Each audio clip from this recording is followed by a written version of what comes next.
Собака отказывается покидать брошенную машину. Лица полицейских побледнели, когда они осторожно открыли дверь машины, обнаружив нечто неожиданное.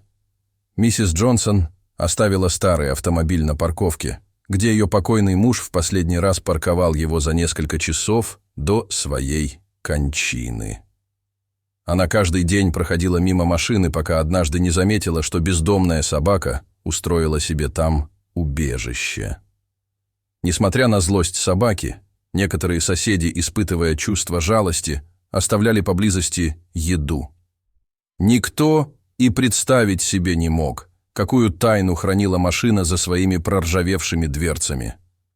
Однажды вечером настойчивый скулёж собаки эхом разнесся по парковке. Обеспокоенная миссис Джонсон позвонила в местную полицию, опасаясь, что собаке может быть больно. Офицеры Мартинес и Браун прибыли вскоре после этого и осторожно приблизились к старому автомобилю. По мере их приближения лай и скулёж собаки становились все более отчаянными. «Все в порядке, милая», – тихо прошептал офицер, пытаясь успокоить расстроенное животное. Глаза собаки были широко раскрыты от страха, и она стояла в защитной позе, но не нападала. Офицер Браун потянулся к дверной ручке, чтобы узнать, что находится внутри.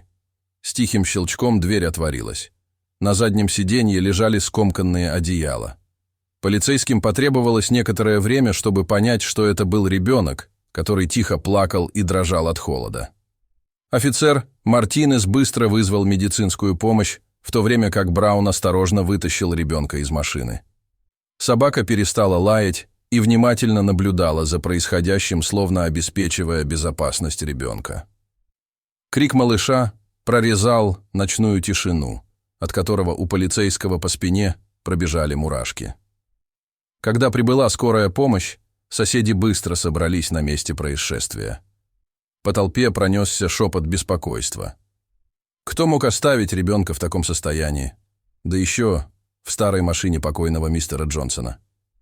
Несмотря на людей, пес оставался бдительным и молчаливым, не сводя глаз с ребенка. Миссис Джонсон, наблюдавшая за происходящим со своего крыльца с хмурым выражением лица, медленно направилась в сторону места происшествия.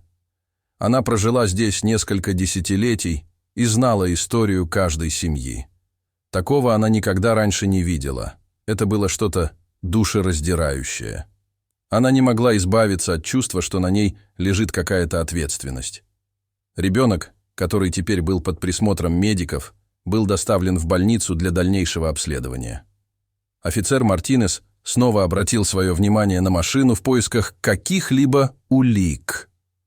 Среди одеял он нашел потертого плюшевого мишку, а также потрепанную фотографию молодой женщины. Он спросил миссис Джонсон, узнала ли она его, но она не узнала. «Нам нужно выяснить, чей это ребенок», – твердым голосом сказал Браун. Мартинес кивнул, окидывая взглядом небольшую толпу, все еще толпившуюся вокруг старого автомобиля. На лицах у них была смесь страха и любопытства, но никто не дал никаких ответов. Расследование только началось, но полицейские были полны решимости докопаться до сути. На следующее утро эта история была во всех местных новостях. Репортеры строили догадки о личности ребенка и загадочных обстоятельствах. По мере того, как к поискам родителей ребенка присоединялось все больше полицейских, в городе росло беспокойство. У каждого была своя теория, но ни у кого не было правды. Тем временем миссис Джонсон проснулась и обнаружила, что бездомная собака поджидает ее на крыльце. Та же собака, которая лаяла на всех, теперь сидела тихо, не сводя глаз с ее двери. Почему собака оказалась здесь после всего, что произошло? Она почувствовала странную связь, безмолвное понимание, возникшее между ними. Когда миссис Джонсон открыла дверь, пес подбежал к ней, слегка виляя хвостом. Казалось, он что-то искал, принюхиваясь к воздуху, а затем к ее ногам. «В чем дело?» – тихо спросила миссис Джонсон. Пес посмотрел на нее умоляющими глазами, а из его горла вырвался тихий скулёж. Поняв, что собака ищет ребенка, миссис Джонсон наклонилась и позволила собаке обнюхать ее руку, а затем нежно погладила. «Ты ищешь ребенка, не так ли?» – прошептала она. Собака стукнула хвостом по крыльцу, словно соглашаясь. Сердце миссис Джонсон сжалось от боли. Она никогда раньше не видела такой преданности со стороны животного. «Извини, но ребенок в больнице», — объяснила она. Пес навострил уши и снова заскулил, ткнувшись носом в ее ногу. Миссис Джонсон вздохнула, осознавая всю тяжесть ситуации. «Мы вместе пойдем посмотрим на твоего друга», — пообещала она, поглаживая собаку по голове. Миссис Джонсон позвонила в полицию, чтобы узнать последние новости, но ничего не обнаружила и решила навестить ребенка в больнице, взяв собаку на поводок. Они вместе пошли по дорожке, объединенные заботой о малыше. Во время прогулки несколько человек остановили миссис Джонсон, чтобы узнать новости о ребенке, и были удивлены, увидев ее со спокойной собакой. «Это та самая собака с парковки?» – спросил мистер Томпсон, приподняв брови. Миссис Джонсон кивнула, слегка улыбнувшись. «Да, это тот самый пес. Мы едем в больницу», – ответила она. Собака не сводила с нее глаз. Ее преданность была очевидна в каждом шаге. Люди, понимающе кивали, уступая им дорогу, и они продолжили прогулку. Наконец, добравшись, миссис Джонсон поприветствовала медсестру в приемной, которая сообщила, что собакам вход в больницу запрещен. Миссис Джонсон вздохнула и кивнула, понимая правила. Собака, почуяв неладное, с любопытством переводила взгляд с одной женщины на другую. Миссис Джонсон шепотом попросила собаку подождать снаружи, и та послушно села у входа. Женщина бросила на нее последний взгляд, прежде чем войти внутрь, испытывая смесь беспокойства и решимости. Следуя за медсестрой, миссис Джонсон направилась к малышке. Коридоры, казалось, тянулись бесконечно, каждый шаг был наполнен ожиданием. «Она здесь», — сказала медсестра, открывая дверь в маленькую уютную палату. Миссис Джонсон подошла к кроватке, в которую положили младенца, и провела пальцем по его щеке. Малышка слегка пошевелилась, ее крошечные ручки сжались в кулачки. Женщина улыбнулась, чувствуя, как тепло разливается по ее сердцу. «Теперь ты в безопасности», — тихо прошептала она. Глаза малышки на мгновение приоткрылись, затем снова закрылись, а ее дыхание стало ровным и спокойным. «Мне кажется, надо дать ей имя, даже если это только на время», — тихо сказала мисс Джонсон. Медсестра кивнула, понимая важность этого жеста. Она решила назвать малышку Анной в честь своей покойной сестры. Мисс Джонсон поцеловала малышку, пообещала навестить ее на следующий день и вышла, обнаружив, что собака терпеливо ждет ее. Они шли рядом, и с каждым шагом связь между ними становилась все крепче. Офицеры Браун и Мартинес встретили миссис Джонсон, когда она вернулась домой. Полицейские хотели снова обыскать автомобиль в поисках каких-либо упущенных улик. При солнечном свете стало видно больше деталей, но, по-видимому, все было на своих местах. Мартинес отметил, что никаких следов борьбы не было, только вещи ребенка. «Странно, не правда ли?» — сказал Мартинес. «Зачем оставлять ребенка в старой машине, зная, что он в безопасности?» «Да, похоже, они хотели, чтобы его нашли», — ответил Браун. Они оба чувствовали тяжесть вопросов, на которые не было ответов, и их любопытство росло с каждой минутой. Полицейские почувствовали, что за этим кроется более глубокая тайна. Офицеры вернулись в дом миссис Джонсон, теперь уже с собакой по кличке Луна. «Приятно видеть вас снова», — тепло поприветствовала их миссис Джонсон. Луна, сидевшая на крыльце, завиляла хвостом. Полицейские признались, что поиски матери Анны застопорились, когда Луна начала скулить у двери. Браун признался, что никто не узнает женщину на фотографии, найденной в машине. В этот момент Луна снова заскулила, постучав лапой в дверь. «В чем дело, милая?» — спросила миссис Джонсон, почувствовав настойчивость собаки. Луна скреблась, и царапала лапами входную дверь, что побудило полицейских разобраться. Миссис Джонсон открыла дверь, и Луна с громким лаем выскочила наружу. «Просто следуйте за ней», — сказал Мартинес, спеша за собакой. В действиях Луны была очевидна настойчивость, и все почувствовали прилив предвкушения, когда последовали ее примеру. Собака выбежала на улицу, приведя их к краю забора. Луна ненадолго остановилась, оглянулась, чтобы убедиться, что люди следуют за ней, а затем продолжила путь, опустив нос к земле.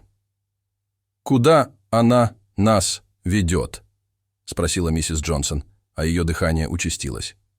«Давайте выясним», — ответил Браун, перелезая через забор. Офицеры и миссис Джонсон последовали за Луной в лес, мимо старого автомобиля. «Она что-то нашла», — сказал Мартинес, пробираясь сквозь густые заросли. Миссис Джонсон держалась рядом, ее сердце колотилось при каждом шаге. Лес, казалось, смыкался вокруг них. Наконец они достигли еще одного забора. Луна остановилась и залаяла, ожидая, пока они догонят ее. «Это самая неблагополучная часть города», — с беспокойством в голосе сказала миссис Джонсон. Забор казался высоким и внушительным, отделяя их от того, что находилось за ним. Они обменялись взглядами, и с каждым мгновением тайна становилась все более загадочной. Луна подождала у забора, и офицер Мартинес нерешительно открыл его. «Ладно, девочка, покажи нам дорогу», — сказал он, отодвигая калитку в сторону. Луна тут же проскользнула внутрь, ее движения были быстрыми и решительными. Миссис Джонсон и офицер Браун внимательно следили за происходящим. Собака с лаем проскользнула в здание. «Что она нашла?» — спросила миссис Джонсон, и в ее голосе послышалось беспокойство. Здание выглядело заброшенным, его окна были разбиты, а стены покрыты грязью. Лай Луны становился все настойчивее, отдаваясь эхом внутри. «Нам нужно быть осторожными», — сказал Мартинес, осторожно приближаясь ко входу. Браун кивнул, доставая фонарик. С каждым шагом ситуация становилась все более опасной.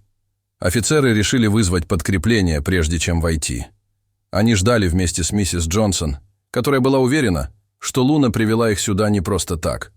Прибыло подкрепление, и офицеры двинулись внутрь. В здании было темно и ужасно пахло.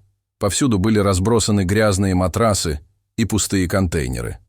Полицейские осторожно переступали через обломки, ориентируясь на лай Луны. Офицеры поднялись на 3-й этаж, где на грязном матрасе лежала больная молодая женщина. Она слабо подняла голову.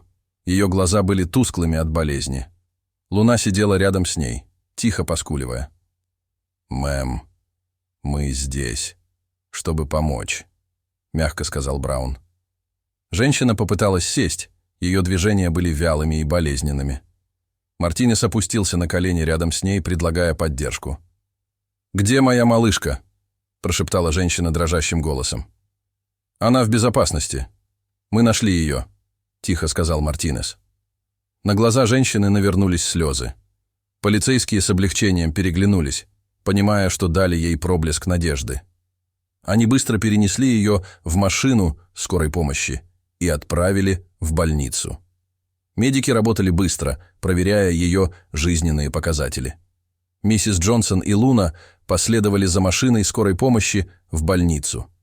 Поездка показалась им долгой, а ожидание росло. В больнице они быстро добрались до отделения неотложной помощи. Медсестра кивнула, направляя их в палату. Дженни, бездомная и больная женщина, объяснила, почему она оставила Анну в машине. «Я не могла позаботиться о ней», — слабым голосом сказала Дженни. «Я знала, что ее найдут в машине». Миссис Джонсон слушала, и ее сердце болело за молодую мать. «Ты поступила так, как считала нужным», — успокоила она Дженни. Слезы текли по лицу девушки, когда она кивнула, благодарная за понимание. Дженни узнала миссис Джонсон по ее волонтерской работе и надеялась, что та позаботится о ее ребенке. Миссис Джонсон почувствовала, что между ними установилась глубокая связь. «Я помогу вам обеим», — пообещала она твердым и заботливым голосом. После нескольких недель выздоровления Дженни переехала к миссис Джонсон, малышке Анне и Луне, образовав новую семью. Их дом наполнился теплом и смехом. «Спасибо вам за все», — прошептала Дженни со слезами благодарности на глазах. «Теперь мы одна семья», — улыбаясь, ответила миссис Джонсон. Вместе они начали новую главу, объединенные любовью и надеждой. Дорогие зрители, а как бы вы поступили на месте миссис Джонсон? Расскажите, пожалуйста, в комментариях. А если вам понравилось это видео, то ставьте лайк и подписывайтесь на наш канал. До свидания.